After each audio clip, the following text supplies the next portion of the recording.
What I've got for you today is a best-of-9 series of top-level StarCraft 2. This particular series is the finals of a tournament called Stars War 11. Stars War. Yeah, definitely don't get it twisted. No. It's certainly no reference. This is a $25,000 tournament. We're in the top left-hand corner. In game number 1, we have none other than Maru and his opponent in the opposite corner with the red Protoss pieces. He goes by the name of herO. I haven't casted a game of StarCraft 2 in about 8, maybe 9 days or so. I took a little bit of time to chill. I've prepared videos in advance, so they did go up automatically over the last couple days. That is all nice and all, but I haven't really looked at a game of StarCraft in like, yeah, I think about 8 or 9 days. Maybe 7, I'm not exactly sure. Either way, I figured what perfect way to come back than with a best-of-9 series of 2 of the very best players going up against each other.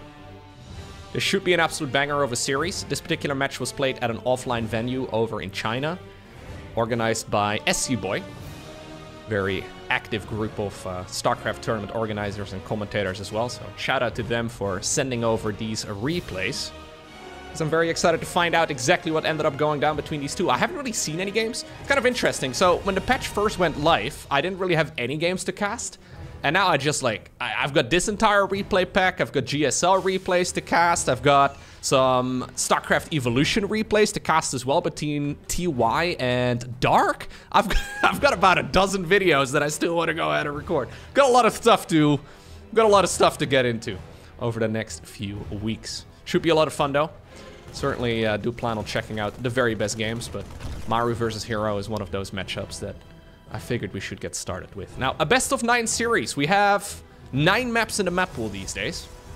Historically, we've only ever had 7 maps in the StarCraft 2 map pools, but for the very first time, we now have 9. And what that means is that the players don't actually get to veto any maps. The only thing they get to choose is the map order. So we'll have to find out together exactly what ended up going down. This does mean that it's very likely to be a very long series too, because a best-of-9, it could take a while. All right, let's have a look. It's going to be a single gas for now here for Mr. Maru, going into just a bunch of Marines here. Straight into a reactor, so really no scouting here from the Terran whatsoever. He doesn't know if there's a Protoss player out there on the other side of the map, but it is a safe assumption, as apparently herO decides to open up with a robo build.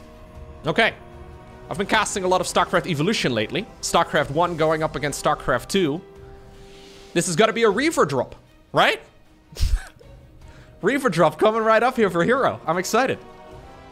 We'll probably be getting the ranged upgrade for the Dragoons here in just a moment too. Maybe get some Dark Archons going. Maelstrom into Storm seems to be a pretty popular combination of things. It's gonna be difficult though for herO to produce any of those units. Maru, by the way, going with the high ground command center here, mostly because he hasn't scouted much. I know this is something that a lot of Terran players are allergic to. But if Maru can do it, you can probably do it too. You do have to make the flight of shame though. Ugh, look at this. Oh, feels bad. Terran players watching this right now cringing. Oh, it feels so bad. You want to build it on the low ground so bad, but no. Oftentimes this is the easier choice, especially if you don't scout much in the early game. Ooh. Probably want to try and micro at least some of those Marines back, but Maru's like, nah, we don't need to, where we are going, we don't need no micro. Which is fair enough, probably would have died anyways. Observer coming across immediately. What's the follow-up going to be here, herO? Well, not a whole lot so far. Probably will just be, he did take the extra gases here. Ooh, cheeky little play there from Maru. He was ready to fly the medevac towards the other side, but I guess that also works. Make the Stalkers go poof. Now we have a robo support bay, I guess is what we can call it, right? A robo support bay coming up. We'll not be able to make any reavers, but we'll have to see exactly what he does decide to use it for in just a moment.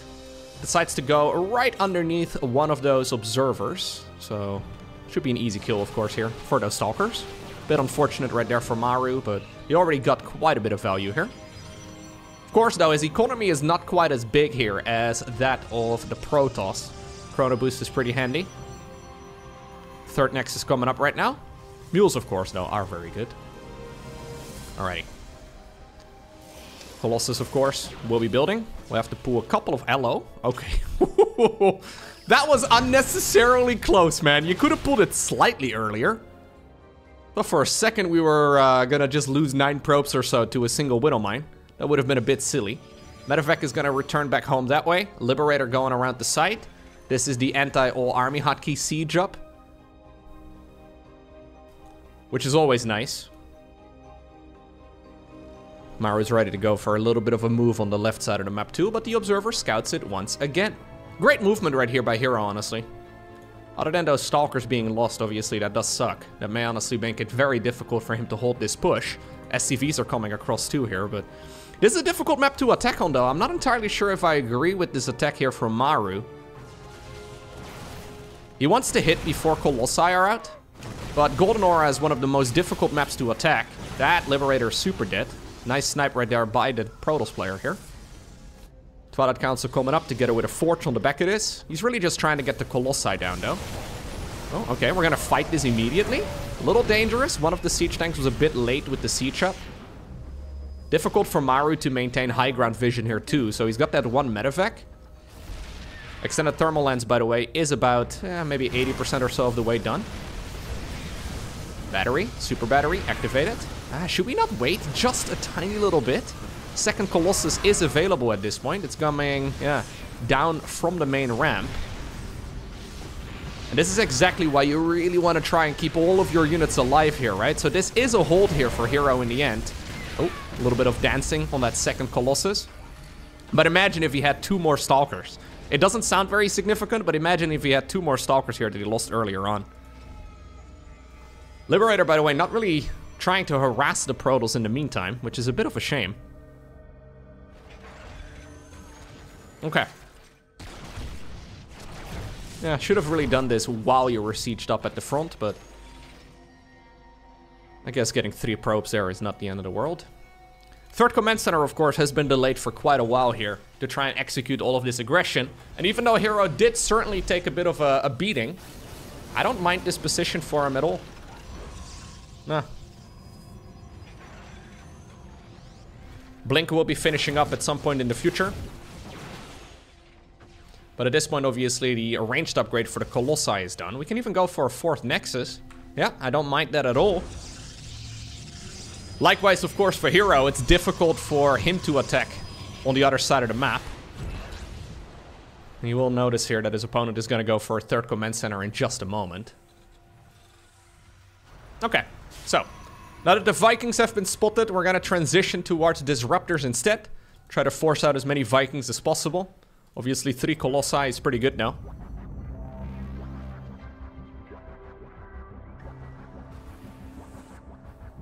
Trying to stop any prisms or anything like that flying around.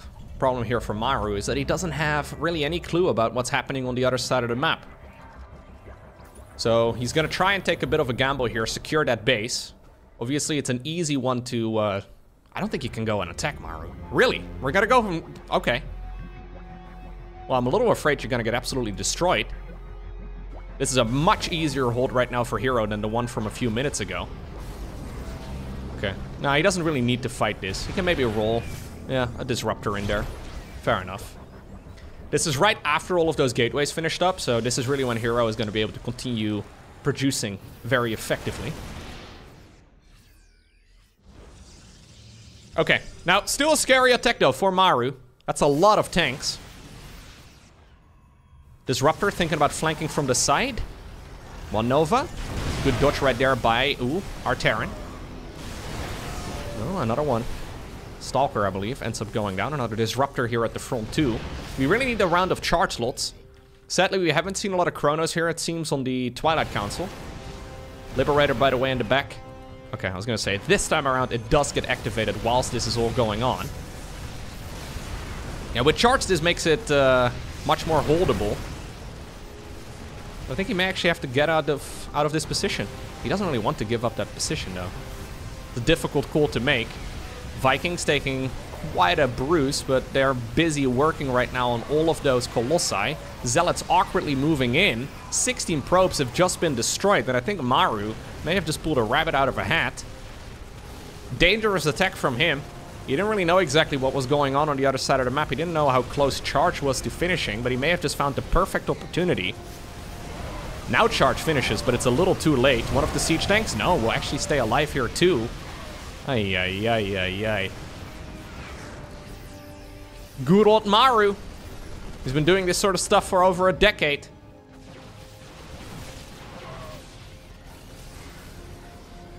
Yeah, the Protoss games always feel so fragile. Well, beautiful micro here by Maru. Yep, he's gonna shut down that Colossus as well. All of the disruptors have been controlled against. Can we finally get rid of one of those tanks? Nope. He may have been able to swipe a few of them with the Colossi and the Stalkers initially, but now Maru is starting to tighten the noose here. He doesn't have a fourth command center on the back of this, so this is, well, not quite an all-in, but he doesn't really need more economy. GG is called. Game number 1 goes in favor of Maru. Game number 2. We find ourselves on good old site Delta. So what's the strategy if you play a best of 9? Do you pick your good maps first? Or do you pick it as like a map 5? Maybe a map 4, a map 6, something like that. Because obviously, the first player to win 5 maps in a row, or not in a row, 5 maps in total. In a row would be insane. This series would take a very long time if we're doing 5 wins in a row. The first player to win 5 maps is the one that ends up winning the series. Do you put your good maps roughly in the middle? So if the games don't really go that well, you get a nice little pick-me-up halfway through the series. Do you try to get the bad ones out of there immediately? Or do you just pick the maps that you're good on immediately too and try to get some momentum going? Honestly, as far as map vetoing and map order goes, there is quite a meta. One of the nice advantages, actually, of having a 9-map map pool is that usually we do see quite a bit of map variety in the best of 3s as well, which is nice. There's quite a bit of preference, I guess. There's some maps that are heavily in favor of one race. For example, Dynasty. Not a very good map for Zerg versus Terran. You will rarely see a Terran versus Zerg on Dynasty. Because I think at the tournament level, there's like an 80% win rate for Terran in that matchup on that map. But because we have so many maps in the map pool now, it's kind of sweet to yeah, see all of them have... Well, most of them anyways, have a bit of a place. Site Delta though, bit of a classic. Nothing all too weird with this one. This is a map that we have seen many, many games on. I'm actually curious, Site Delta. Liquipedia. What is the win-loss ratio on this map for this particular matchup? Yeah, so for this matchup, at the tournament level, 356 Protoss versus Terran games have been logged, with 50.3% of them going in favor of Protoss. So this map is about 50-50.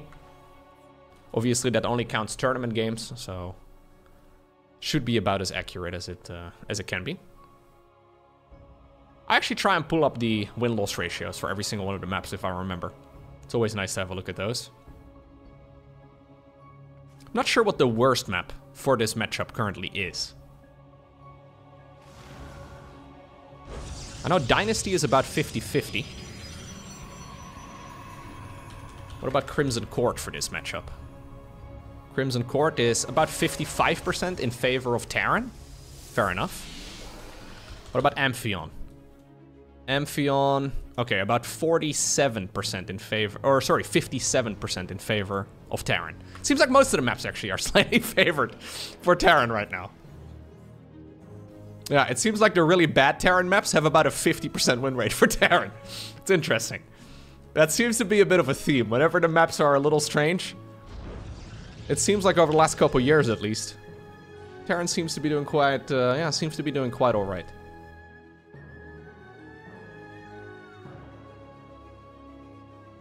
Alrighty, Phoenix opener here for herO this time around. Always a macro-focused start, or at least it feels like one to me. Because this doesn't really lead to anything in particular, right? Like, you pretty much always, like, there's no timing attack usually lined up with this anytime early.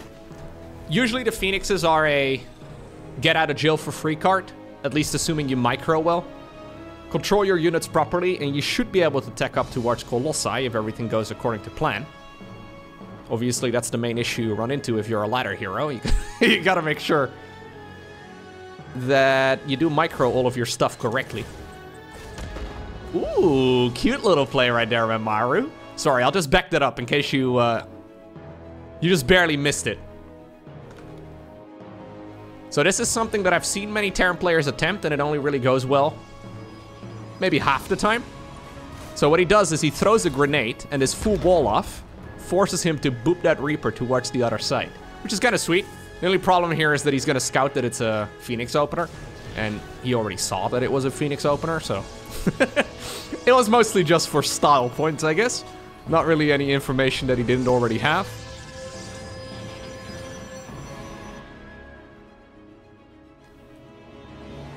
Cloaked medevac opener right here from Maru.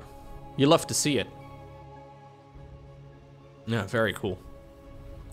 Maybe that's what the medevacs were as well in StarCraft 1. They were all invisible. He's restarting it a couple of times.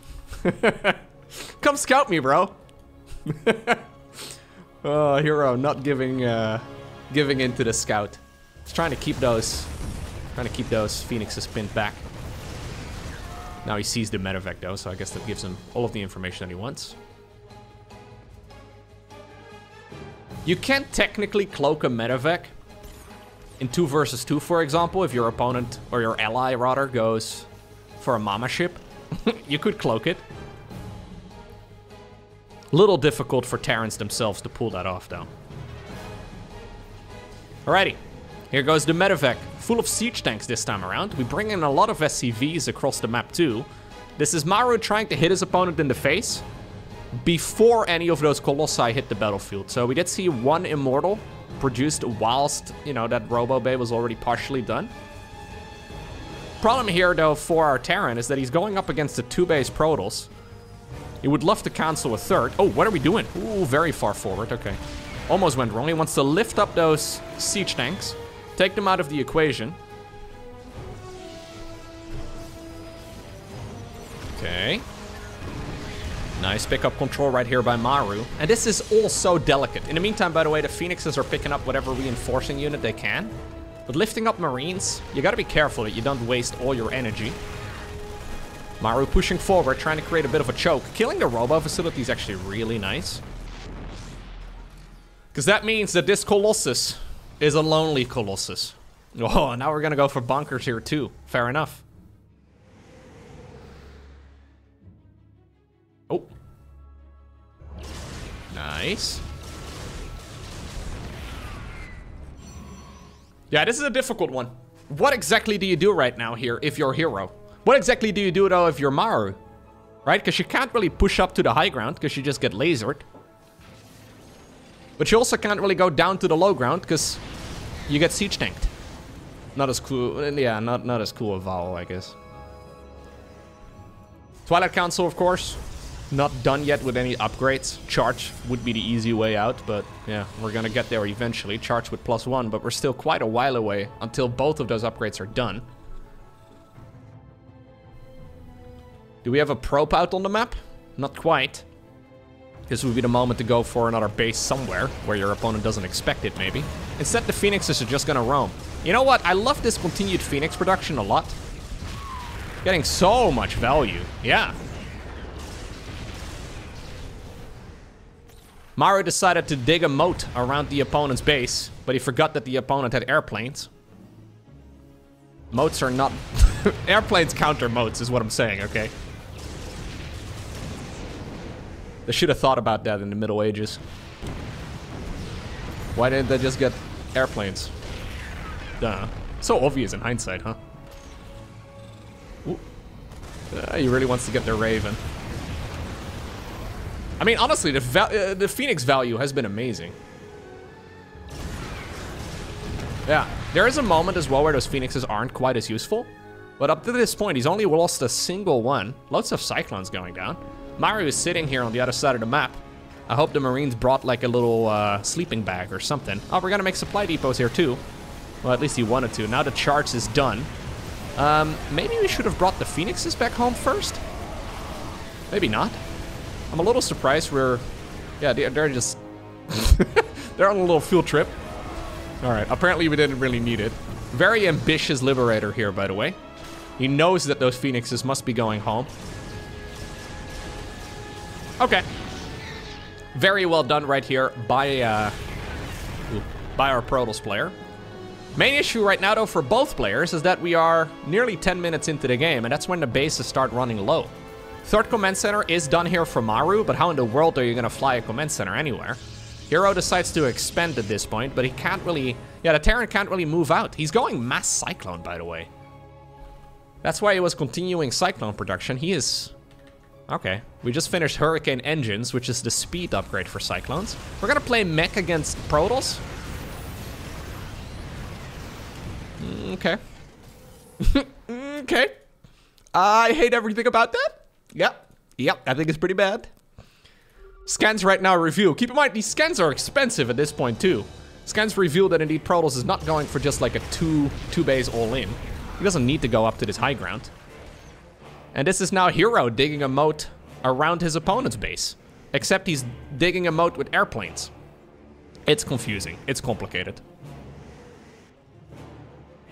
Blue Flame Hellbat's coming up. Siege Tank's coming up. I guess the plan is just to try and slowly move over in this direction.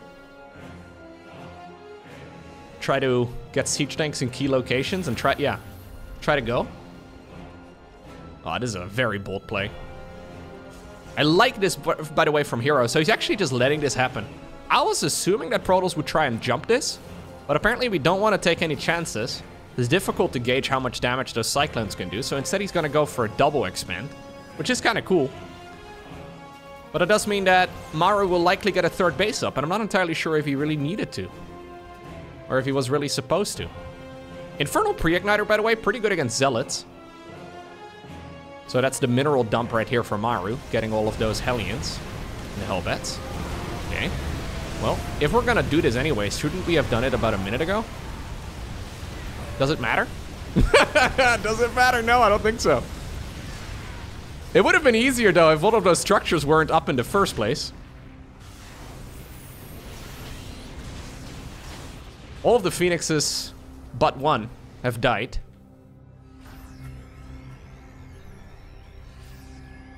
I think maybe herO was thinking about waiting until his upgrades were done, but difficult call to make. It's also a difficult call because he just dumped a whole lot of resources into that additional base. Maru getting away with murder here. That wasn't a great fight for Terran, but it was also far from the worst. He still has that siege tank backbone, or at least some of it. Yeah, having those supply depots here was really good. I think if herO wanted to do the jump, he should have waited on the other side of the map. Because Terran wasn't going to go for a drop. He didn't really need to bring his entire army home. Okay. The Invisible Men are hitting the battlefield. We have the other Brotherly Templars coming up as well. No storm or anything like that. It'll just be for Archons. Now suddenly, Maru's army is kind of scary. I do love, like, the Ravens got killed. So we did have, I think, 2 Ravens? Yeah, 2 Ravens in total. Those Ravens got killed by the Phoenixes pretty much immediately. This is a scary army, though, for Maru. Disruptor? Ooh, cheeky. Boom. Oh, okay. All army hotkey here. The herO classic. You hate to see it at the pro level. Yeah. We just all army hotkey the prism in there and a bunch of other stuff. I think he may be doing some more of it here too, but he does have the numbers in the end. GG is cool. herO gets a point on the board. Crimson Court. What is that, herO? Where are we going? Cheeky little probe right at the very beginning of the game. This map has a roughly 55% advantage for Terran. We started off on Golden Aura. I did not look at the win-loss ratio of that map. That map has about a 51% advantage for Terran. Okay. Now for the fans of cannon rushes, I will hate to disappoint you. This is definitely not a cannon rush. Unless he's going to build a Nexus over here and recall the Zealots. I don't think this is cheese at all. I'd be very surprised if he builds a Nexus in the opponent's base, by the way. That is maybe a Florencio strategy or maybe SOS could pull off something like that, but there's no way that is gonna work against Maru. Yeah, I see that comment sometimes below the videos where people are like, hey, we don't really see a lot of cheese anymore at the top level. The thing is, right below the tippity top of the skill level, yes, we do see cheese quite a bit. We even see a bit of cheese as well at this level, to be honest, but the top 1% of the top 1% are so good at the game that they rarely lose against early game shenanigans. It's one of the, well, I was gonna call it a downside, but it really isn't. It's one of the effects, I guess, of this game being around for as long as it has been. Players have figured out how to counter any type of cheese. The problem is, knowing how to counter and executing the counter are very different. Like, for example, in Zerg vs. Zerg, I know how to counter cheeses. I know how to do it. It's just that everything moves at about 100 kilometers an hour. And you have about a split second to make any of those decisions. It feels really difficult. So the knowledge and the execution are very different. Even though all the pro gamers will have the knowledge, not everybody can execute all the time. Especially when you're playing like these two, for example, at an offline stage for a $25,000 prize pool. It can become very messy. But in general, I don't think either herO or Maru is really going to lose against early game cheese. Or at least, neither of them seems to believe that it has a 50% or more percent chance to work. In-base expansion once again here for Maru. Factory coming up, second gas guys are here. Starport opener once again for herO. Okay. So we're 3 games into a Protoss versus Terran and not a single Twilight Council start. Yeah, not that long ago, herO was winning the vast majority of his games. Just good old 4 gateway blink stalker micro. But apparently those days are gone. Again, they're gone for Maru. Not so much for most other Terran players right below this skill level.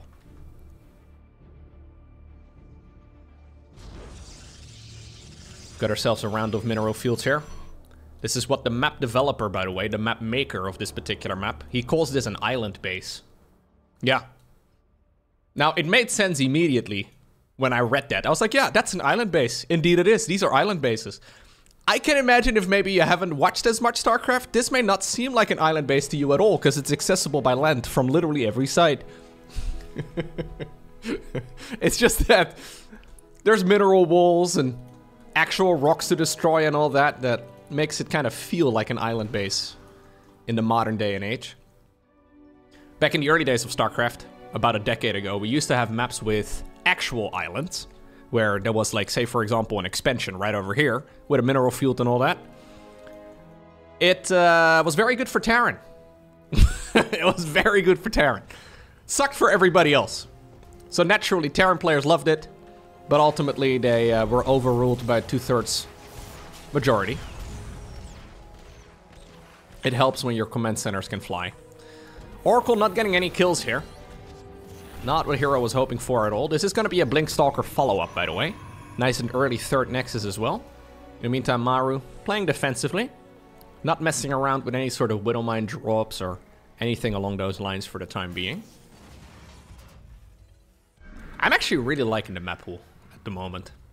I mean, sure, maybe the maps are a little better for Terran than they are for Zerg and for Protoss. But just in general, the variety of the maps I think is really strong. I can imagine that not every pro gamer would agree with that they would much rather have maybe more similar looking maps. Because the problem is, a lot of pro gamers don't necessarily dislike map variety. A lot of pro gamers dislike map imbalance. That's essentially what it comes down to. There's this this age-old adage that pro gamers don't really like playing the funky maps, and maybe some of that is true. A lot of pro gamers don't really like playing the funky maps as much, I guess, as the straightforward ones, but obviously you want to have a 50% win rate. And even though some of the maps and some of the matchups are pretty terrible as far as the win ratios go, I think Zerg versus Terran on Dynasty is probably the worst one. Overall, the maps do seem to be quite balanced. And at the very least, as a viewer, as a commentator, it's a lot of fun to watch these maps progress. Now, Blink is done. That awkward moment when you try to chase down that army and it just blinks into your base. Very ambitious medevac, but one Stalker too few to try and shut it down easy peasy. Ooh. Ooh. Ooh. Ooh. Ooh. That was really ugly, herO. Oh, okay. We're throwing up a depot and we're immediately pulling the boys. Yeah. You are not allowed to donate 4 Stalkers and get 1 SCV in the process. Maru immediately is calling this an all-in. Let's see. He doesn't know, by the way. He doesn't know much. Well, I'm sure he knows a lot, but not in this game. He's just gonna full commit right now. He smells blood. He is ready to send it. And send it he will. Hello. Okay, we are gonna get some force fields, but the problem is... I think even with the force fields, Protoss is not winning this fight. It's just preventing the SCVs from running in, but no worries. Maru is gonna create an extra opening here. Shut down those gateways, make a bit more space. Not enough force field energy available. Yeah, herO is actually super dead. Really nothing he can do. If he had like 20 zealots ready to charge, but he doesn't have charge yet, and he doesn't have 20 zealots, he's actually just super dead. I don't even think Maru really needed the SCVs. Look at the SCVs stutter stepping into the main base. Or at least thinking about it. They're getting a tech move, then they will just go after that Nexus for just a moment. Yeah, this is not really recoverable. Unless... No. Maybe. Probably not. Maybe? Huh? Do I want to do the caster thing? I mean, this is closer than I thought it was going to be. I'm not going to lie. Reinforcements do show up eventually. Ultimately, though, those medevacs are putting in quite a bit of healing. And we do have a ton of probes now going down. Look how much of a beating, by the way, that Nexus took as well. Yeah, that Nexus took like, what, 1500 HP worth of damage. That probably should have gone onto other units. Yeah, this is not recoverable. Even if Maru had 0 SCVs at home right now, Mules would still mine more than what herO can get. GG is called. Maru wins game number 3. Alrighty. Mistakes were made by the Protoss. And Maru immediately capitalized on it. Next up, we find ourselves on good old Dynasty. Dynasty. A 53.5% win rate for Protoss versus Terran. Okay. Sounds like a Terran veto to me. At least against Protoss. At least against Protoss. Not a map we get to see really a whole lot of games on. This is, of course, the map with the strange in-base gold. A rich Vespian geyser on the other side. herO has played this map before, right? Like he's walling the wrong ramp. herO! herO, that's not... Okay. It doesn't matter much, but, this is an interesting wall. I think he's actually trying to, like, create a full wall over here, and maybe... I'm not exactly sure.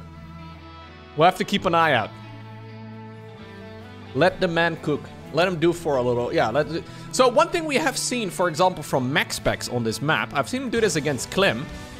So I first saw MaxSpecs do this against another Terran player, and I thought, that seems pretty bad.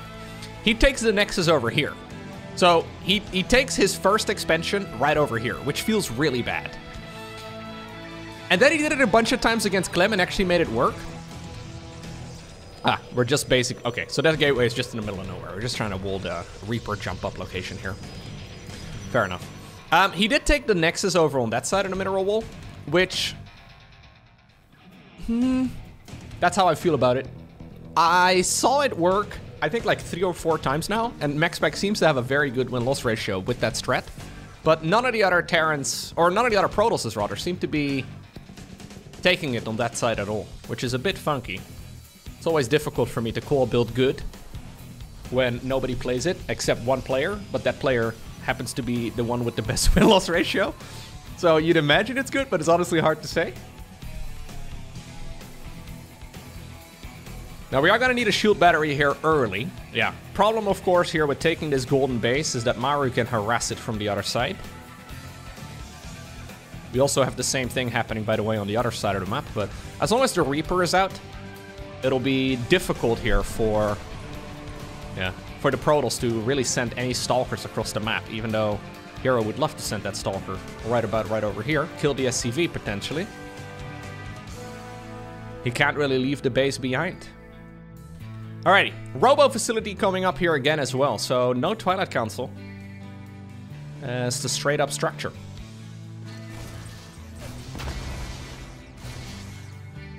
Protoss probes jump for joy for just a moment.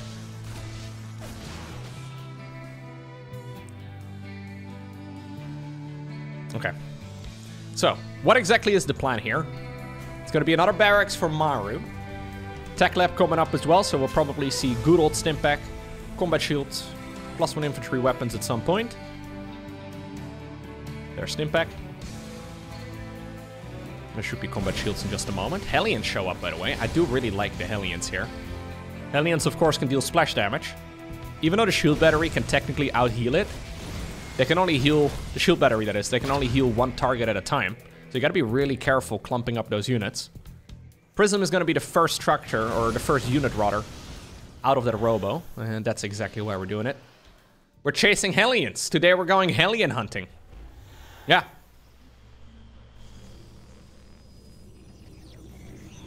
Boop. What? No! Oh, come on, you had one job! You had one job, Sentry! Somebody fired at Sentry. Ay, ay, ay, ay, ay. Well, he got fired at instead. At least the Hellions died eventually.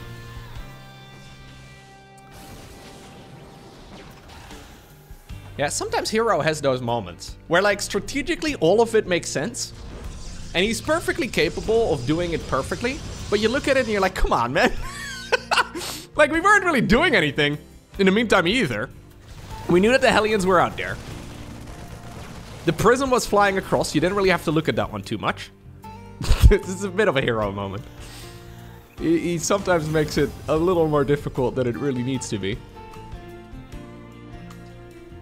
Which I think is one of the reasons why a lot of people look at herO and are like, nah, he's not the best Protoss in the world.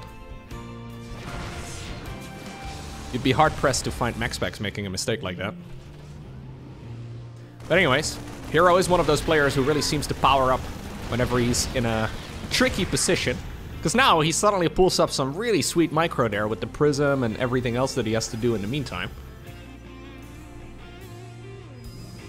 Maybe he's like a Super Saiyan, you know? He has to get punched in the face a couple times before his hair gets gold and he starts levitating and stuff. Yeah. Just lose a couple probes. Then start playing. Okay. Well, this is a bit tricky though, because Stimpak at this point is done. Combat shields is gonna finish. Concussive shells, +1 infantry weapons, the whole shebang. This would normally be the moment to get the heck out of here. You don't really want to be here, herO. I mean, you can play this out, but it's a very dangerous move. Okay, I do like the Adepts.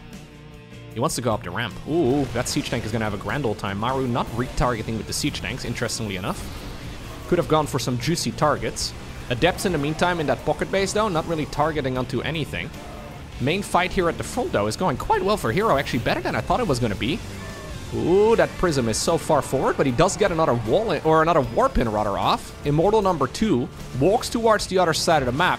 My god, this is this is exactly what I'm talking about. This is such a weird fight right here for herO, but he actually seems to be able to make it work.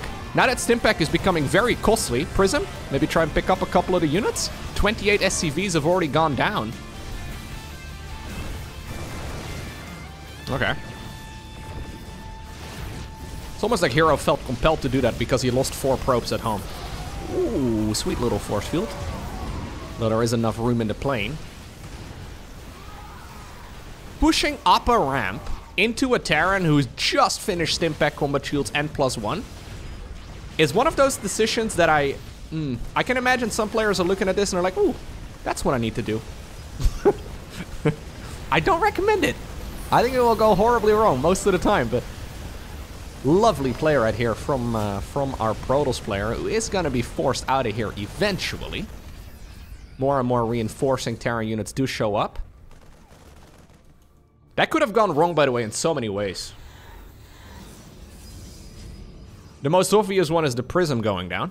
If the Prism goes down, it's actually just game over for Protoss. Ooh, nicely done here. Still, though, only a 34 worker economy here for herO. So it's not like his eco is that great, but I think his army might just be big enough. Yeah. More SCVs pulled away from their mineral lines again. GG. Step 1 in the herO master plan. Don't force field the main ramp, lose 4 probes. Step 2, pull off God tier micro on the other side of the map to win the game. Yeah. He's just his own coach. You know how, like, in boxing, very frequently the boxers kind of get slapped in the face by their coach a couple times to get them angry and whatnot, to make sure they're really focused? herO just does it to himself. You love to see it. Winning that game, but in a very dangerous manner. Either way, we do find ourselves at Oceanborn right now, and Oceanborn has a win rate of 53% in favor of... Wait, no. No. Ah, 50.4% in favor of Terran. 50.4% in favor of Terran at the tournament level. 645 games of this matchup have been logged on Oceanborn. That's actually a lot. Yeah. 272 Terran versus Zerg. 480 Protoss versus Zerg. 480 Zerg versus Protoss on Oceanborn?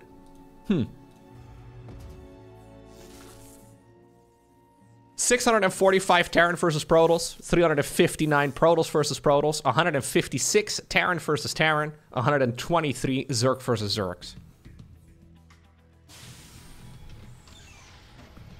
Okay. I think this is a Twilight Council map. Yeah.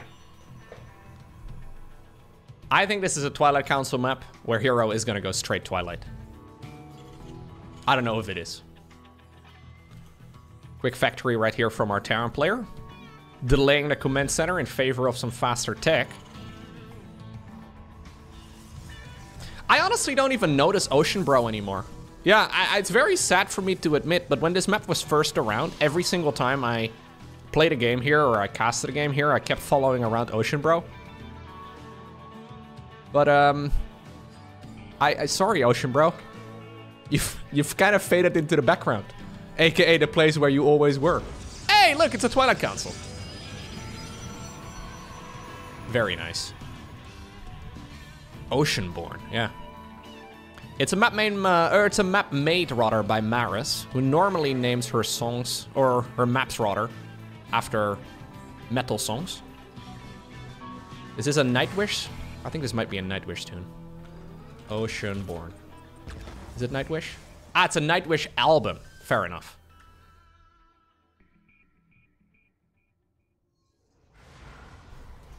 Might be a song as well on the album. Anyways, if you ever notice a StarCraft 2 map and it seems to have a reference to a metal song, that is probably made by Maris. Maris actually has made many maps. Death Aura, Disco Bloodbath, Everdream, Ghost River, Golden Aura, Lightshade, Moondance, Nightshade, Romanticite, Stargazers, and Winter's Gate. Apparently those are the maps that... So there's a Reaper, right? Yeah. Those are the maps that she made that did make it to the StarCraft 2 map pool. Which is pretty impressive. Okay, so how many gateways are we gonna produce? We're up to just 2 for now. Just 2 into an expansion, fair enough. The greediest variant of the Stargate, or whatever, the Twilight Council opener. I still think the best way, if you're a StarCraft 2 map maker, right, and you really want your maps to do well in the map tournaments, what you do is you make sure that the maps take place underwater. StarCraft fans love maps where things float up. I don't know why we like it, but I like watching things fly through the middle of my screen, okay? Watching corpses and whatnot just fall on the ground. Ugh. Boring. Lame. Don't want to see that anymore. I want them floating through my screen. Insta-vote. Now Blink is done. Perfect interception. Can we kill that?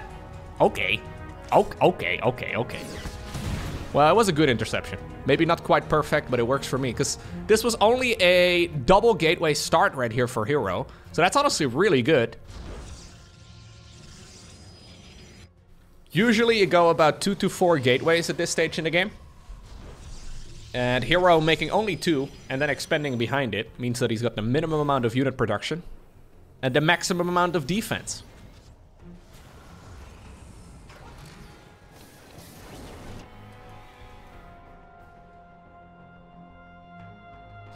Losing the medevac is very annoying here for Maru as well. Like, sure, Widowmine's not really getting anything done. Annoying. But the Widowmine is something you can lose. You would much rather try to keep that medevac around, because the medevac is just so critical. Problem here is that those stalkers can poke away at you for forever. So we do have a little bit of harassment here with a Liberator. But losing the medevac means that all of those low HP... Oh, a little bit of... Oh, okay. Oh, army hotkey moment. All of those stalker shots hurt. Yeah, actually, you know what? That's a lot of... Okay, well, 2 stalkers going down is not that much. Nah, it's okay.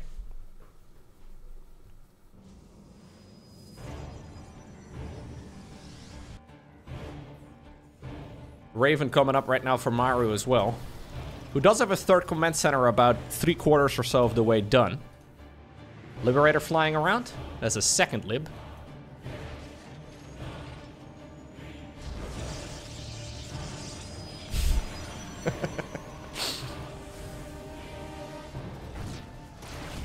The old army hotkey is a blessing and a curse, even at the pro level. Okay. Now this is so annoying for the Terran player to have to deal with. Because the problem here is that he does have 3 siege tanks, but they're not in the right place. But you can't know what the right place is. So you kind of have to take a bit of a gamble. Killing those probes is kind of nice, though. Yeah, getting quite... Oh, no. Hello, buddy. Buddy, where are we going? We're taking a page out of that Medevac's book. He could have... Okay, anyways. Not an Overlord, apparently. The Zerg players would have instantly migrated back to that pillar. Charge coming up. 5 additional gateways right now, too. Now, finally, is... Well, the upgrade coming that Mr. herO was trying to snipe previously. He was hunting down tech labs. Try to see if he could get the cancel and stimp back combat shields, whatever. But it turns out Maru hadn't really started them up yet. So even though Maru does have a nice and quick 3rd command center, there's not really a whole lot he can do about it. It's difficult here for the Terran, again, just like what we saw earlier, to really expand, especially once these upgrades finish up. So Maru better get a move on here, but he doesn't really know exactly what's happening. He scans here, roughly sees what's going on, but there's already a 4th Nexus building on the right side. We do have a Prism. Zealot drop in the main base as soon as Terran moves out.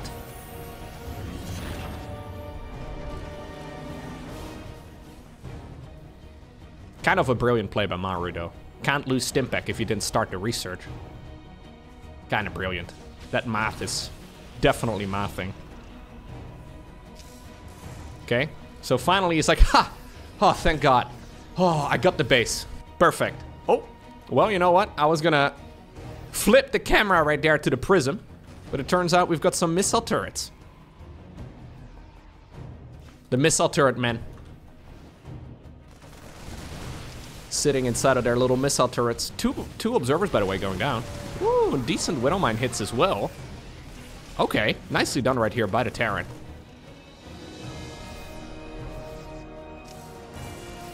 Infantry level 1. Finished at this point.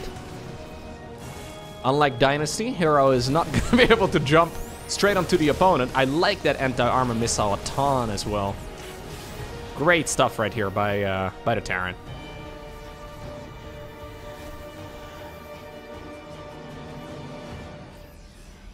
Okay. Yeah, nicely done. Maru actually trying to almost like corner this Protoss army. I wonder if he's getting a little overzealous. Or overzealous. Anyways. Nah, this is perfectly fine here for the Terran. Trying to get the Prism. Does not get the Prism. Does get the Immortals. Not very immortal in the end. Prism flies away, but lost all of its friends. Luckily, Prisms don't have friends. Because I'm pretty sure they're Are they robotic? Maybe they're not robotic. I'm not sure. Anyways. I guess robots can have friends. Yikes. In case of any of our overlords in the future listening to this, robots can definitely have friends. I love robots. Ooh, those Widow Mites literally just walking into a Colossus. Loads of SCVs going down because Maru decided to pull the boys once again. He wants to try and shut down this 4th base to the best of his abilities. Colossus falls in this base. It's not going to be too far behind. Okay, still just has the Prism hanging out over there. I really like the missile turrets, by the way. The missile turret guys are not frequently talked about. The absolute MVPs in this game so far, preventing any of those counterattacks. I mean, this counterattack would have been in the main base. Very annoying. Nice little bit of pickup micro there by Maru. Dragging at least the entire Terran army back home right now, but... I mean, now we're playing 3 base versus 3 base. Maru knows he just won the fight. Protoss army has been reduced to just about 30 supply.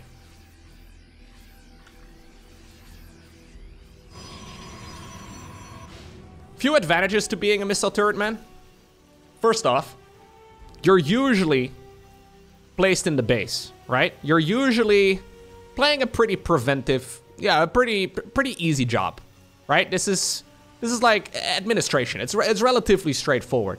The only downside, I guess, that I can really come up with is that you do get dizzy a lot because you are spinning around for most of your life. I wonder if at some point you get used to that. Another 4th base gets cancelled. Nicely done right here by Maru.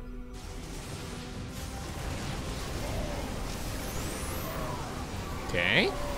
Battery overcharge, anti-armor missile. Interesting combination of tools. Colossus is covered in Dorito dust. Bit of an overextension right here by Maru, though. herO's army is absolutely tiny, and he decided to split it up.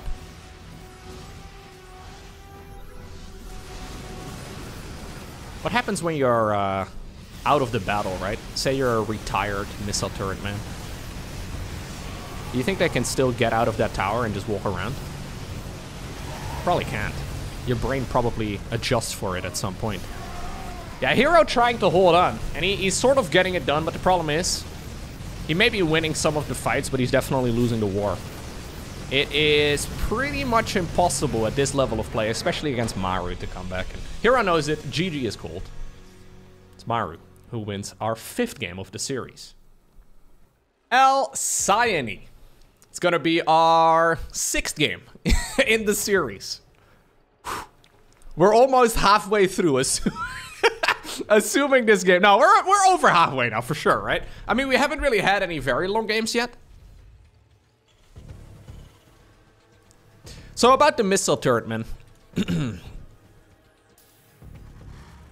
I wonder if after spinning in the missile turret for an extended period of time, the entire world is just going to be spinning. I'm not 100% sure, because I did read like about a research many years ago about where somebody was wearing upside down glasses, where you have those glasses that turn the entire world upside down, right, with mirrors. And apparently after you wear those for a certain amount of time, your brain kind of tricks the world into being right side up again. The brain's kind of OP. Do you think that if you're in the missile turret for days, maybe the world only starts spinning when you get out of it at that point? I'm not exactly sure. What if the missile turret is spinning at the same speed, the same rotational speed as the Earth? That is the assumption, I guess. Nah, then we have to make the assumption that Oceanborn is actually on planet Earth. And I'm not 100% convinced that that is the case. Oceanborn doesn't really seem very far down in the ocean, though. I don't know how deep the ocean is on average. But it seems maybe like 10 meters or so below the ocean surface, because there still seems to be... There still seems to be a lot of light. What if you're in a missile turret and you're spinning in Australia? Do missile turrets in Australia spin the other way around? There's a good chance that it does. It's like when you flush a toilet in Australia too, right? I'm not sure. These are many answers that I have. Or many questions, rather, that I have that I don't know the answer for. Is Australia in space? It could be. Does Australia even exist? What is Australia? If there was such a thing as a Terran Dominion, would they even take control of Australia? Can we do them? I thought we were gonna do Reaper trick again. It's gonna be a Stargate opener here from herO. Yeah, I believe Australia is the one with the mountains and Austria is the one with the kangaroos. I'm pretty sure. That line right there is how you anger two countries very quickly. And I do know I have a lot of Austrian viewers, and I do also know I have a lot of Australian viewers. I take it back. I take it back. Look at Mr. Zealot over here, pretending to be a missile turret guy. He wants to be a missile turret guy so badly. Ring around the rosy, around... Oh, he got it! He got it done in the end. Sick work, man. Missile turret guy wins again. He is dead now. That was a missile turret guy on the front lines, which is a little unfortunate. We should probably use one of the SCVs on the command center. Anyways, Phoenix opener here once again by herO. Phoenix openers always, at least in my mind, right? They shout long game to me. At least there's really no plan here for herO to win in the next 5 minutes. Obviously, you can mess up and lose, but usually Phoenix openers at this level, they do signal a relatively long game. Okay, Hellions together with a bunch of Reapers. Very ambitious play. I don't really like this too much here from Maru. I mean, sure, he killed a Zealot, but... yeah, 3 units. A little bit of a donation right there by the Terran player. You love to see it.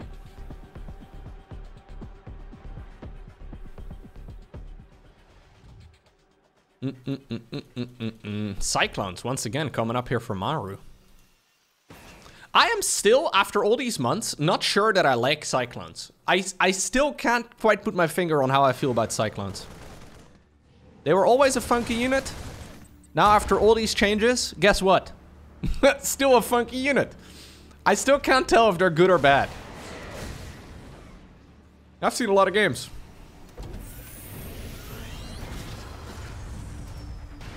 If there was a StarCraft 2 unit tier list, right? Where do you think Cyclones would land? I would probably put them in like C tier, maybe D tier. They're kind of but also quite good in very specific scenarios. I think they're probably a C tier unit. Yeah.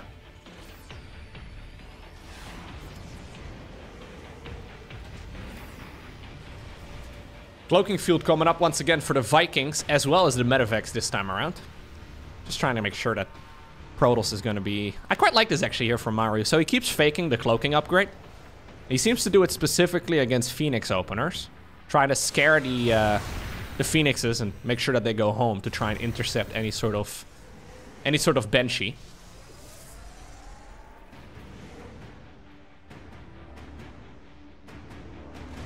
Okay, let's see. We do have a group of adepts in the meantime, by the way. Ooh, okay, they managed to shade away. Fight over here at the front.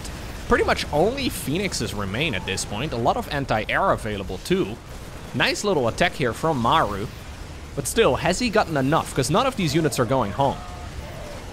Yeah, I don't know if they knew that they signed up for it. Maybe they should have signed up to be a missile turret guy instead. Because this was a one-way trip for sure. Look at the Medivac, thinking it's gonna go home. Cute. I think pushing into somebody who's going Mass Phoenix is so tough. It's a difficult call to make. That's the 3rd Phoenix going down right now. They just get so much value over time, those Phoenixes. B tier unit, by the way. I would call Phoenix as a B tier unit, but Still good. Still good. S tier unit right over here. Look at this absolute Chad. You love to see it.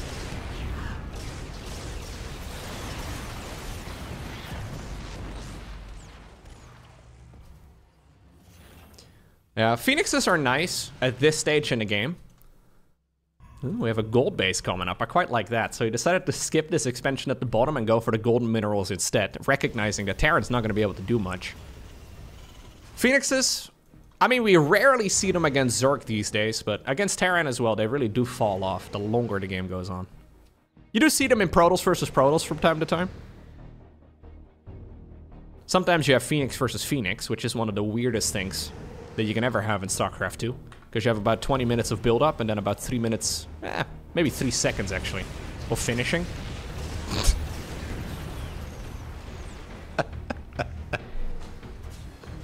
I shouldn't be casting Best-of-9s, man. Yeah. That's how Phoenixes work in PvP. 20 minutes of build-up. Then, 3 seconds of firing at each other. Yeah. That's how it usually goes. Because you can't disengage, you know?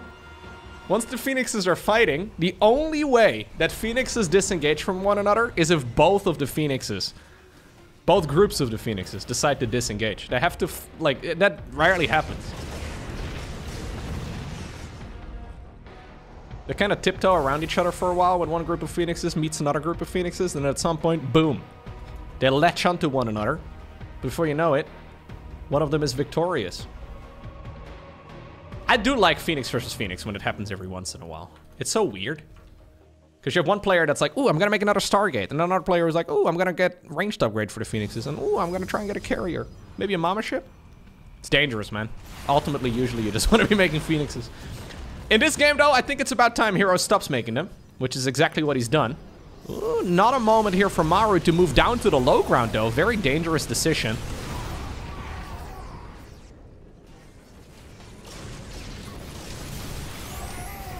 Okay. I love the anti-armor missiles. Hey, look, we're gonna get a new unit in this game. Ghost Academy coming up. Raven, getting quite a bit of damage done, but still ultimately falls. Zealots decide to disengage because only about 3 or so can stand over there. Nice force field, love that. Phoenix picks up all of the units, very dangerous because the Phoenixes were still close by, but no targeting right there from herO. Busy controlling everything else. These Zealot Warpins are super dangerous, by the way. Remember when I said we were gonna get a new unit? I take it back. Maru is gonna have to get rid of all of these units here. Now, splitting up is a dangerous choice. I think that's actually gonna make this defendable here for Maru. I say that before this Zealot Warping completes. Yeah, I think he's just trying to maximize the damage at this point. Yep, everything's gonna die. Maybe not the Phoenixes, though. Look at the missile turret guy. He got the help.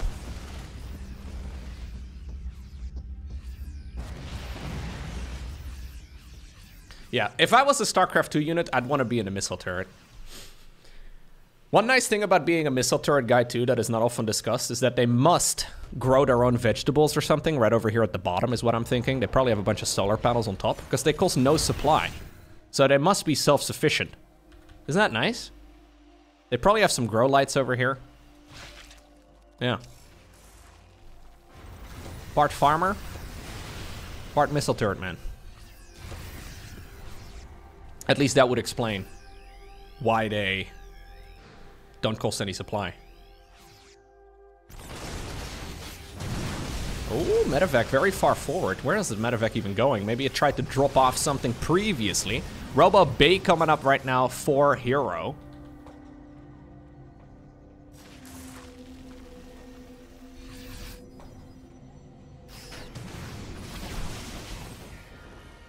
Yeah, for about the first, maybe 5 years of me looking at StarCraft 2, I never realized there is a dude with a helmet inside of the missile turret. Look, if you've never seen it before, in case you've been questioning what the hell I'm talking about for like 20 minutes now, there is a guy inside of the missile turret.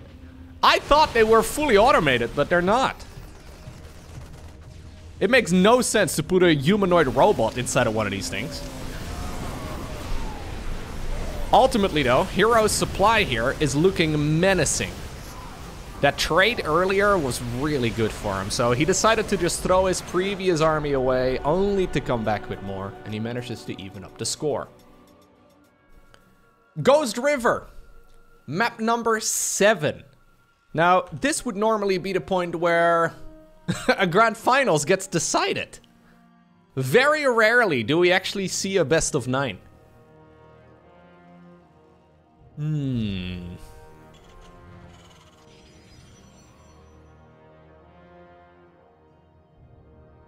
Obviously, stamina is something that we need to discuss as well, right? For players at this point.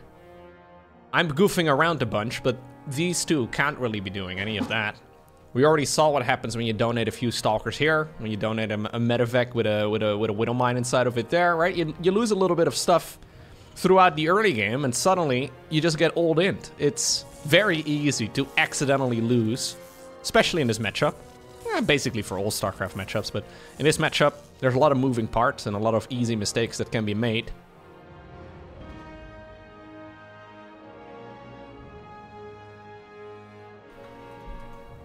Ghost River is a map with an incredibly quick rush distance, ground to ground, an even faster one air to air, and an even faster one if you decide to knock down the rocks or mine out the minerals. I believe from main ramp to main ramp on the other side of the map, it's 31 seconds. Which is considered to be very fast. Most maps are closer to like 34, 35. And like I said, those 3 seconds really matter if you're a Phoenix building up for 20 minutes, you know? We do see quite a bit of early game aggression on this map, but doesn't look like there's anything all too crazy coming up right now. I really should know what units are automated in StarCraft 2 and which units aren't. Like, for example, a Prism, I think it's fully automated, right? Widow Mine, definitely some sort of remote controller at like worst, I guess, but probably fully automated. I don't really know about, say, like an Immortal? Is it Immortal? Is it... I should really know the lore of this game more.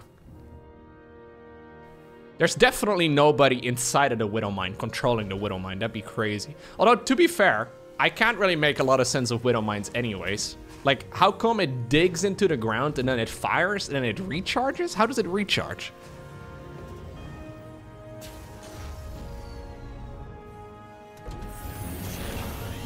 This guy I understand. Yeah.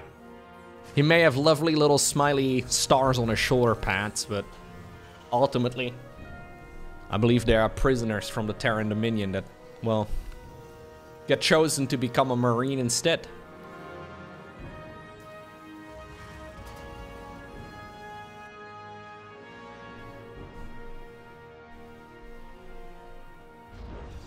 Robo facility opener here once again for herO, by the way. Yeah, he really is going a lot of quick robo play. It's interesting. Completely steering away from basically all Twilight Council based openers.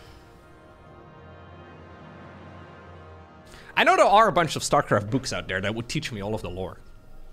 It's funny because I do read a lot, because I'm a nerd, but I don't think I've ever read a StarCraft book, which is weird.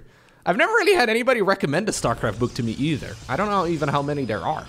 I don't really know anybody who's read the StarCraft books. I did read a part of StarCraft Evolution.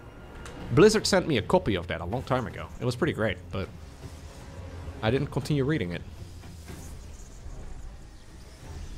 I probably should. Anyways, Twilight Council here on the back of this. Widow Mine drop going across. I've been reading all of the Horus Heresy books from Warhammer. Which is kind of funny because these guys remind me of them quite a bit. Anyways. Medevac going into the main base right now. Obviously no Twilight Council this time around. Oh, Immortal stuck. Is that Immortal stuck? Okay, good defense right here. Only losing nothing. Wait, did he lose nothing? Yeah, he lost nothing because the probe... Oh, the Immortal was stuck. Anyways. Prism will be coming up eventually.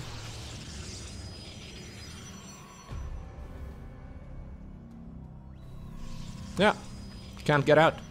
Immortal is a little too thick. Help me, Prism, I'm stuck. No worries. There's a lot of helpful war prisms out there. Did he just hold up right now? Did Maru just like 300 IQ his way around the map without getting spotted? No, he did get spotted over here. Okay. I thought for a second the observers just barely missed both of the immortals here. Or sorry, both of these observers missed the entire Terran move out. But not quite. Liberator going around up north. Obviously, without quick blink, without phoenixes, it can be really difficult to hold any of these. Good stuff here though. Buy the Protoss for now. Widowmine drop. Just chilling in the corner. That's me in the corner. That's me with my widow mines. Yeah, this is definitely Maru's religion right here. Raven coming up once again. We've seen a lot of Ravens today. Did we see a single ghost in the previous game, by the way? I don't think so. No, we've just had different combinations of units. I think we may have had like one Archon this game, but that's really about it. We did have a couple Dark Templar too. Yeah, it's been a relatively low-tech series. Interesting how that works. In my mind, and I might be wrong here, but in my mind, usually it's the Protoss players that really don't want to play late game very much against Terran. Maru for a long time was very happy just sitting back and macroing up in basically every matchup. But he hasn't really done that too much in this series here, and he hasn't really been doing it as much against Protoss as of late. Not exactly sure what changed in that department. He could have pushed it to go the distance, you know? Maru's very good at that. Just choosing not to do that here at all. Just a lot of early game, mid game aggression, not really focused on the late game whatsoever. Always difficult for Protoss to really counter, for example, Mass Liberator in this matchup. Always difficult for Protoss to counter Ghosts as well. But yeah, none of that has really come up. Now we do have Storm this time around, by the way, from herO. So no Archons yet, although they will probably be not too far behind. He sees one of the High Templar. Should be putting down a Ghost Academy at some point in the future, but I say that. We're all the way up to 5 barracks. No 3rd CC just yet. I think this is just going to be one big attack here from Maru, which is very risky. Nice feedback. High Templar helping out, throwing out a couple of water balloons as well at the turret. That turret is definitely automated, by the way. The auto turret, because it's called auto turret, okay? That one I know. We should call them auto widow mines. Then I could figure it out by myself.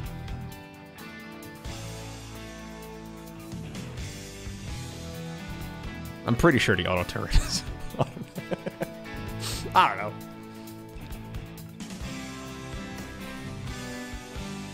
Yeah, I think Maru is just gonna bring the boys to the other side of the map.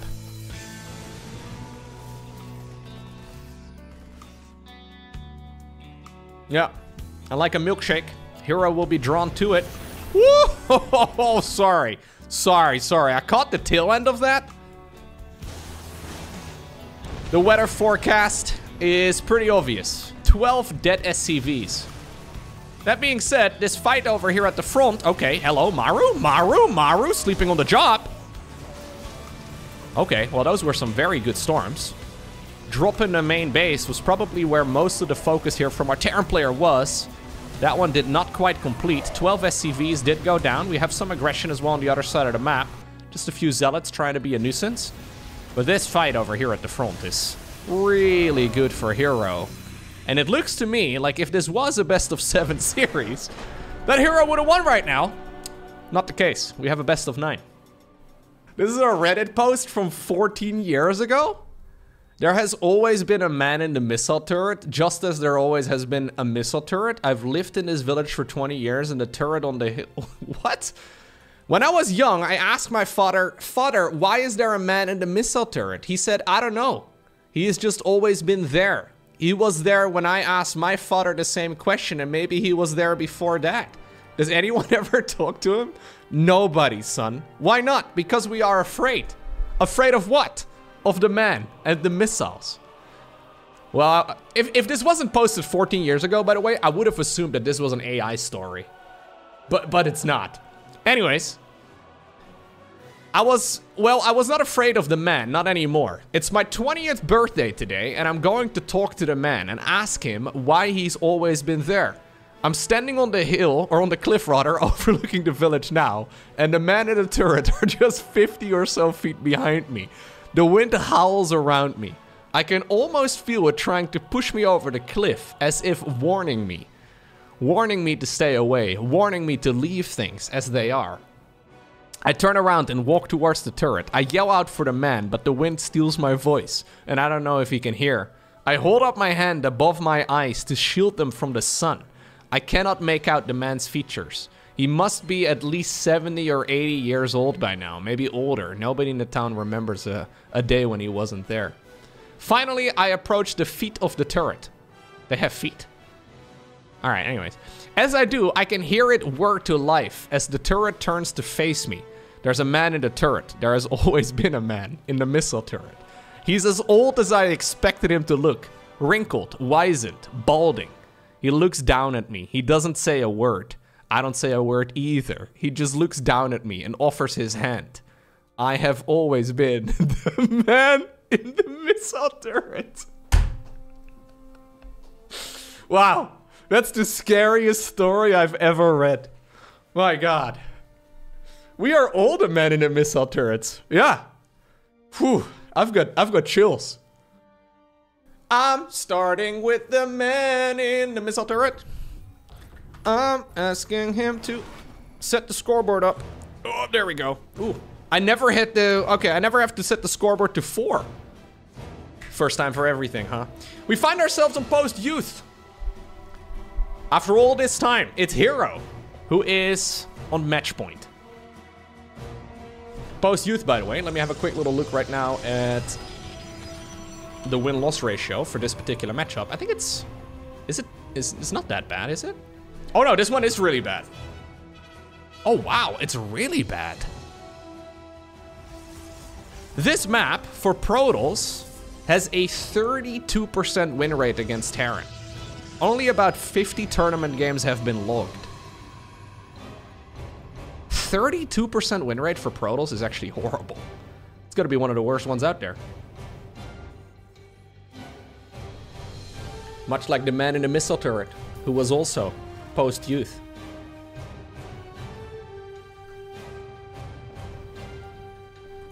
So we have 32% win rate for Protoss versus Terran on this map. And then we have Dynasty. I know Zerg versus Terran on that map is really bad for Zerg. Okay, Dynasty is currently sitting at a 75% win rate for Terran. So, yeah, I guess post-youth is currently the worst for Protoss going up against Terran. Difficult to really judge though, right? Because those sample sizes are pretty small. Sometimes there's that weird thing in StarCraft 2 where pro gamers tell each other like, hey, this map is terrible for this matchup, so you should veto it. And then they just keep vetoing it, so like nobody really plays it and practices it. And then after a while, people realize, wait a second, if we do this strategy, it's quite doable. Sometimes the entire map meta actually changes over the course of a map's existence. And I can imagine, especially with some of these weirder maps, some of that might happen too.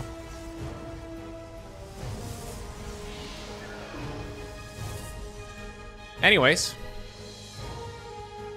there are some scary pushes that Terrans can go for here. We'll have to see exactly what Maru decides to bring. Obviously, this is the map, by the way, that looks like a 2v2 map. We have 2 ramps leading down from the main base. 2 bases inside of the main base.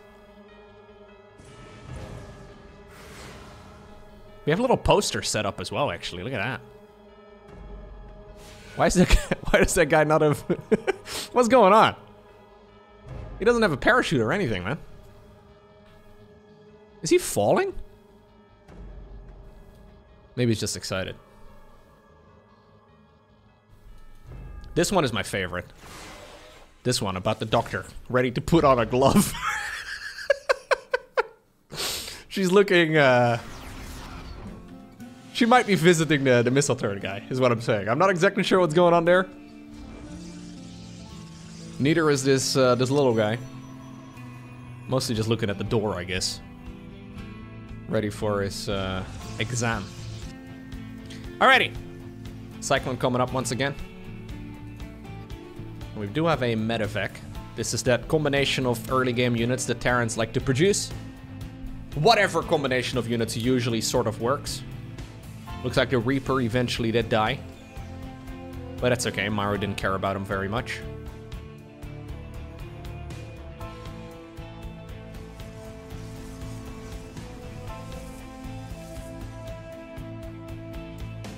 There must be posters as well, by the way, over here. Can we see? Oh yeah, it's the same one. It's the same one over here for the Marines.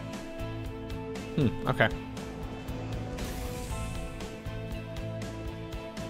I don't think anybody's ever looked at that poster before.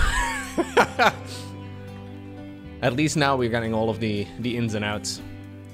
Alrighty. Cyclone drop. He's scared right now of Widow Mines. Didn't expect this one, did you? One probe goes down. Bit of a Beyond moment here. Maru bringing one Cyclone instead of a plane. Yeah. One difficult thing about this map is that this base actually feels really far away. So, this base, as far as that like ramp goes, it's not really a natural expansion. I guess if we have a natural expansion, it'd be this one, but that one is just inside of the main base. This base over here feels miles away, and the same for the one over here. It's just kind of difficult to control most of the map. Also difficult though for Protoss to really push into Terran here. A lot of good choke points. Usually the maps that are quite choky are pretty good for Terran. Here goes the Raven once again.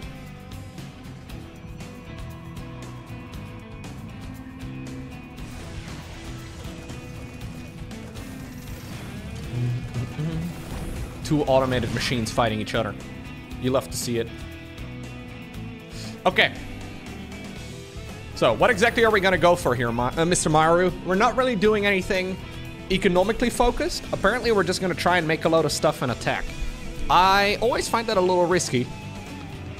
Because even though Colossi aren't out yet, this is a very quick robo ranged upgrade right here, so the Colossi are going to be able to shoot from their maximum distance in the near future, and Terran is not yet ready for a push.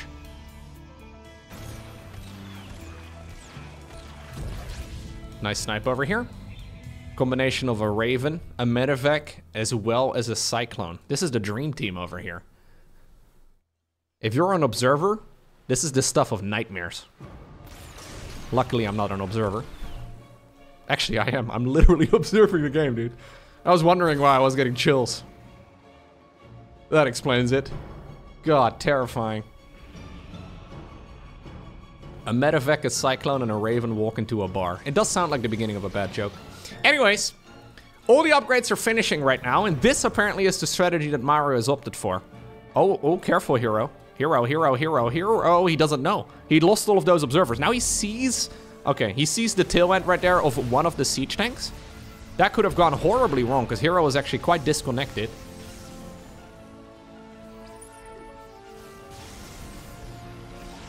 Little observer. Gets sniped out of the sky. If herO finishes up charge, life is going to be very good for him.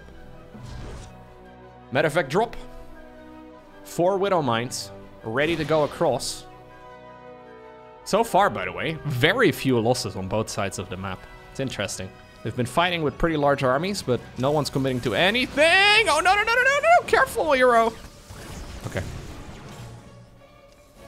There's one more. One more little present. Happy birthday. Oh, hello. Okay. 7 workers for 4 Widow Mines. At 7.5 minutes is not really worth it. It looks pretty decent for Terran, but I don't think that's really that great. Third CC is going to finish up in the meantime on the other side of the map. Now, where exactly do you take your fourth, right? Do you go for the one over here on the low ground? This is a map with 4 layers, so it's quite difficult to really get much done. We may be getting another unit. We may be getting a Ghost Academy here into a bunch of ghosts. I don't mind that. Nice attempt right here by Maru, but luckily for him, he had energy for a scan available and decided to use it inside of the main base of the Protoss. That could have been an absolute disaster. Honestly, losing a medevac here full of units for free, probably game over. Probably a tournament win for herO at that point. You are trying to see if he can potentially cut off these Terran units. Or just fight them over here. Oh, this gets really awkward if we fight this right now. Okay, I was gonna say. Hallucinated Archon. Really? We're just gonna charge in here. SCVs get pulled to the front. We have some hallucinated Colossi too. That's the play for the win. Mass hallucinated Colossi to try and distract those Vikings that are up in the air. SCVs soaked up a lot of damage. Quite a few Marines and Marauders still remain. Even though all of the hallucinations at this point are gone, the Vikings are finding the real targets now because of it. Prism goes down, and I think that actually turns out to be an overextension right there from the Protoss player. He literally has 4 supply. Oh, he has 0 army supply right now, as it is in the game. There we go. We have some Archons, I guess, morphing in. That's nice, but when your entire unit count at this point in the game is Props, that is what we call in the business suboptimal. Yeah. Look at that. It's a ghost. Like the ones under your bed. I think I'd rather find a crocodile under my bed than a StarCraft 2 ghost. Those things are terrifying, dude.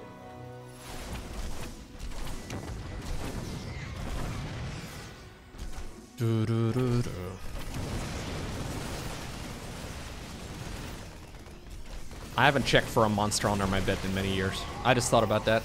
Yeah. No crocodiles, no monsters. None of that.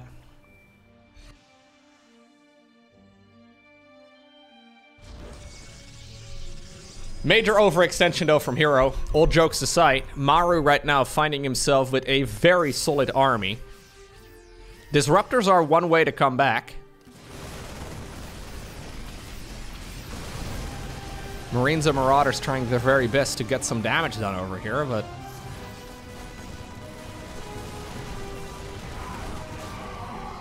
the only monster I find under my bed sometimes are my cats. They're not allowed in the bedroom and they know it. So, whenever they can.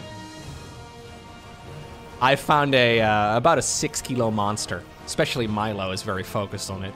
A 6-kilo monster or so. He's a big cat. Anyways, Disruptor Nova coming in. These need to be good. If they aren't... Okay, well, those are pretty dang good. If they aren't great, it's very difficult here for herO to hold. He wants to get another Nova in. Already triggered that battery overcharge. Maru's damage at this point is not bad at all. Maru actually apparently fires up 2-2. That's one way to spend your money, but I've got a feeling this might just be a game-winning moment here for our Terran. He does see the Nexus right now building as well from the high ground. He needs to be careful, though. Those Disruptors are very nice. I don't know if they're nice enough. Some decent connections. You can see that Maru is trying to sleep on the job just a little bit. It's been a long match, but I think ultimately the numbers here are just really good for the Terran. He's dropping mass landed Viking. Very nice. That's just lazy, dude. Yeah. Anyways. They're actually pretty good. That deals so much damage. They deal bonus damage against mechanical, so they're not bad against some of these Protoss units. Maybe it's fuel efficient. That could be.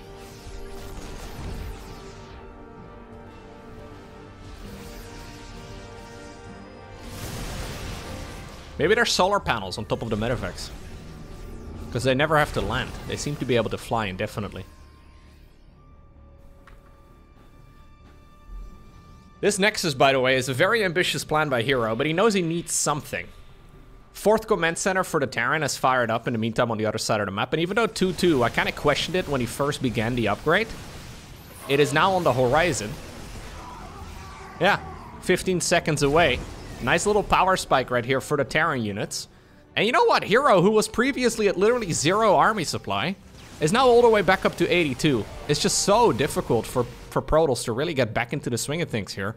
Likewise as it would be for Terran too when they end up losing a lot of their army. Those disruptors really are his best bet, and he's been getting a lot of good value with them. This is an expensive set of units to be donating, though. I like the Zealot run by. I don't think I agree with the rest of this. They have not really achieved much of anything. In the meantime, though, they're trying to create a distraction for that main army at the front. But that fight is also being won right now by Maru, who cleans up the army at home. He's cleaned up most of the units over here on the other side. Drops down in the middle of a pack of Zealots, realizing that all of those Novas are on cooldown. Nexus once more ended up getting cancelled, by the way. He knows right now that Terran is, or that Protoss rather, is only on 3 bases. 14 minutes in, things are starting to be quite desperate here as far as economy goes. Oh, dangerous play, dangerous play, dangerous play! Oh my god! He decides to just click all of those disruptors whilst they are being healed by a super battery. But ultimately, Maru gets it done. When this game was loading in, I was thinking, what's the map that we haven't played on yet? It's Amphion. The scoreboard looks weird to me. A best-of-9? 4-4 right now? I think this is the first time, actually, that I see a best-of-9 series go to map 9.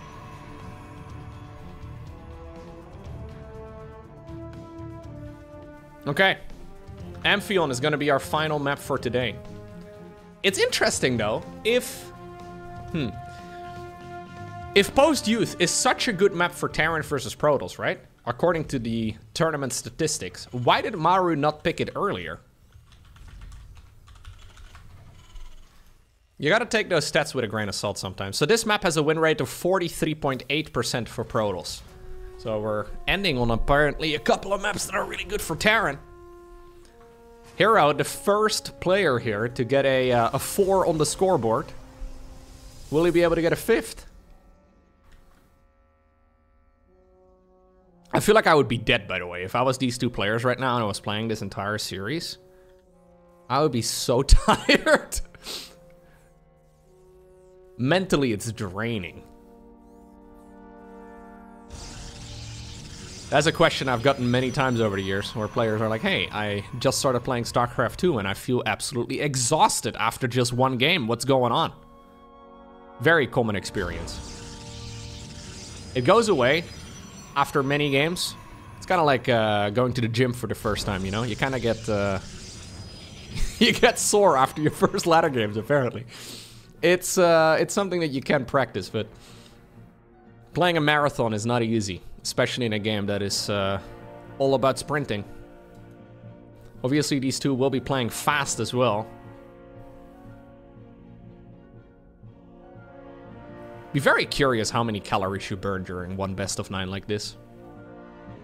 I know they have done research for chess players, how many calories they burn. It's not bad. It's a lot more than you would think. Maybe StarCraft 2 players don't have to think quite as hard, but it's definitely more physical than chess, that's for certain. Anyways, normal openers here again from both players, although it is going to be a quick sentry for herO. Interesting. Okay, never mind. Not a normal opener at all. This is what we're gonna do, herO? Like, this is when we're... okay.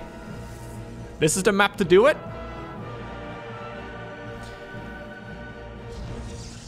So a delayed robo facility in favor of a faster sentry with a second gateway on the back of it.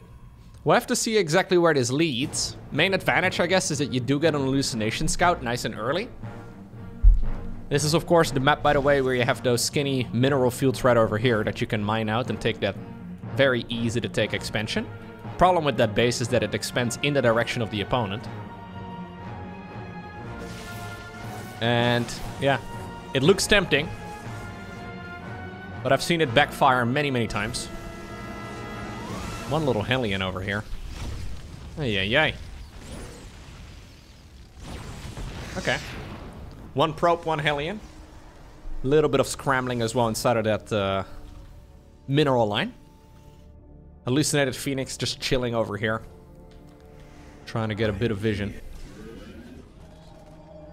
And he sees exactly what he's playing against. Double tech lab on the back of this. One on the factory, one on the starport. And the medevac is going to be able to go across the map. Fully scouted, but unhurt.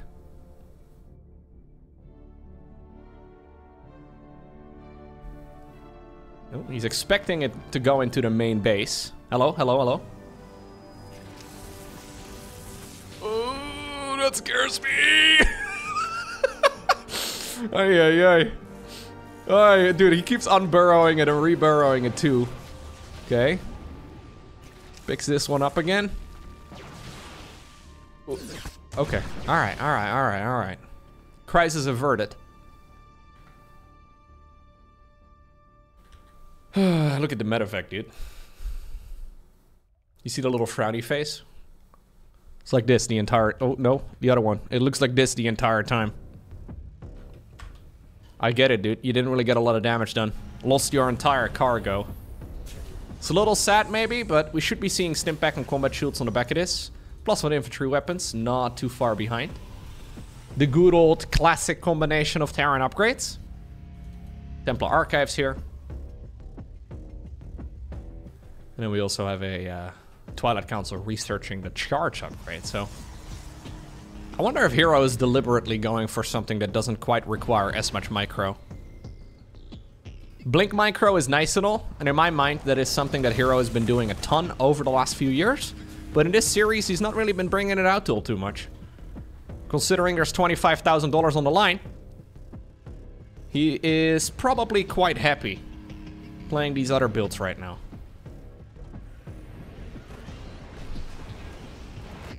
Good old Storm.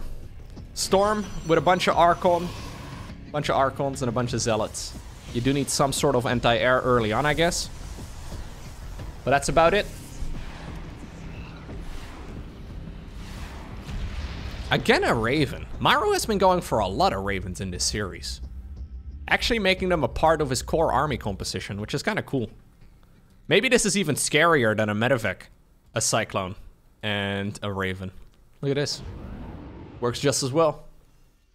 Alrighty. Probe over here out front. Scouts exactly what's going on. Sees the move out. That's nice. Nice for the Protoss anyways.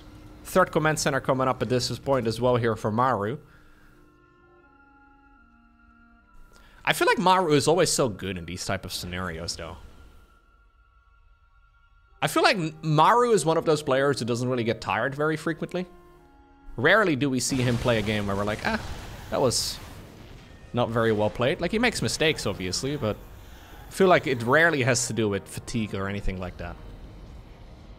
Alrighty, so Maru apparently will be mining out those mineral fields to try and take that very tempting base over on the left, whereas herO has decided to expand towards the right side of the map. So these are a little further away for the Protoss player to take, maybe.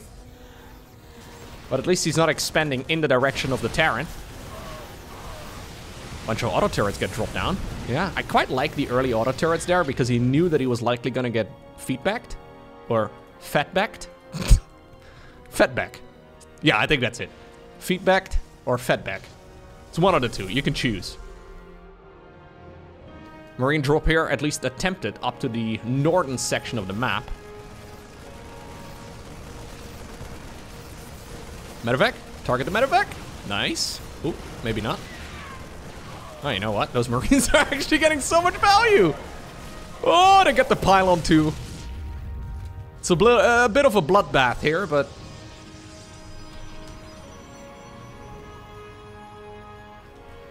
ultimately, resources relatively similar.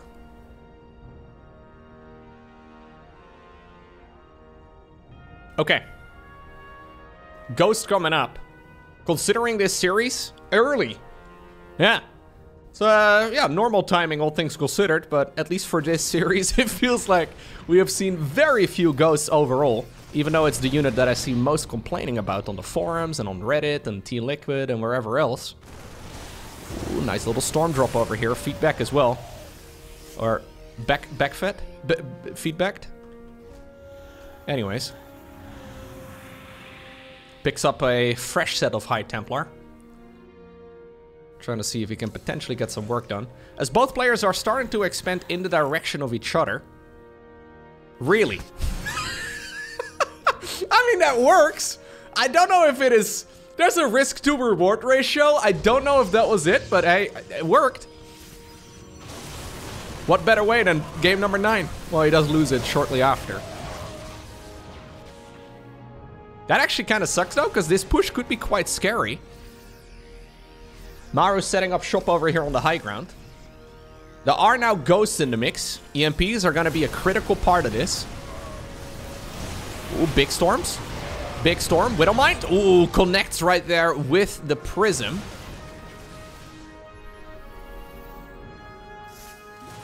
Nicely deflected here in the end by Maru. That did get very dicey. I wonder if there's one more High Templar in the mix. How that fight would have gone. One Viking pays the price for the overextension. There's another base here on the right side of the map, as herO now also takes an expansion on the left. +2 starts up for the ground units here for the Terran player.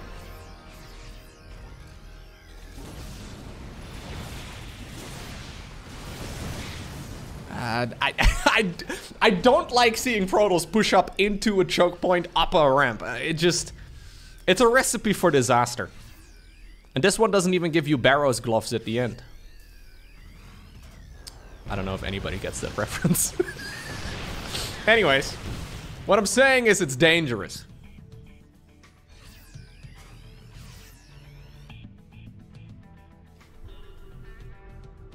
This expansion over here is nice though. One advantage here of herO being this aggressive, but we gotta be careful he doesn't overextend. One big advantage here, nice, is that Terran is not loading up a medevac to go towards the right side of the map. So that expansion over here is completely unharmed. I don't even think Maru, no, he did see it at some point, but he hasn't been able to address it. There's a pylon set up over here, probe over here in the middle of the map too, to try and make sure that herO knows whenever Terran decides to go for a bit of a move out. And we may actually just be playing a macro game right now. We're 11 minutes in. Both players have been tiptoeing around each other. I'm liking this position here for both quite a bit. Yeah, this is very winnable. Now, don't go donating a bunch of zealots, though. Okay. herO sees it, decides to back off. That's a very greedy gateway. Oh, are we gonna commit? Apparently this is the moment. herO decides to pull the trigger, gets a siege tank immediately, but sees the rest of that Terran army coming in. EMPs land on the Protoss, and he decides to back off. +2 infantry weapons finishing up right now for our Terran. Big concave, massive concave right here for Maru. Decides to actually chase this army down. He realizes that there's not that much, oh my god, of a storm available, but there was still a purification Nova. Colossi trying to do as much damage as possible, but Maru, dude, eagle-eyed Maru over here, sees that fight, decides to chase it into every source of Protoss splash damage possible. One of those chances that you can only really take once, because if it goes poorly, you end up losing the game pretty much immediately. Decided to push into Colossus, Storm, Disruptor, and Archon. Literally every source of splash damage that Protoss has access to. Shuts down that pylon too, cancels the warp in. Another Disruptor on the left side of the map. Ay, ay, ay, ay, ay. Maru, what a fight. Honestly ridiculous. Honestly insane. He pushed down a ramp into a choke point against so much splash damage. Now, obviously, he did EMP some of those units, so he sort of knew how much roughly there was. But it's so easy to make a mistake there and have it all crumble down. Another base at the bottom of the map. Another command center is currently building. Zealot flank coming in from the right, but honestly, I'm looking at this Terran army, and it's just looking absolutely massive. Disruptors get targeted. Left, right, and center. Battery overcharge could be nice, but I don't think there's even a shield battery available here anymore. Now that that one gets shut down, Disruptor, oh, almost connected, but also does not quite get the job done. Robo facility gets killed, so no more Disruptor production in the natural. There is still another Robo facility over inside of the main base, but at this point, herO is gonna have to cross his fingers, cross his toes, and hope he gets to the entire Terran ball right there with one Nova, and even that is not going to be enough. GG is called. And even though herO was the first one who managed to go up to 4 points in this best-of-9 series, Maru evens up the score and comes back to win 5-4.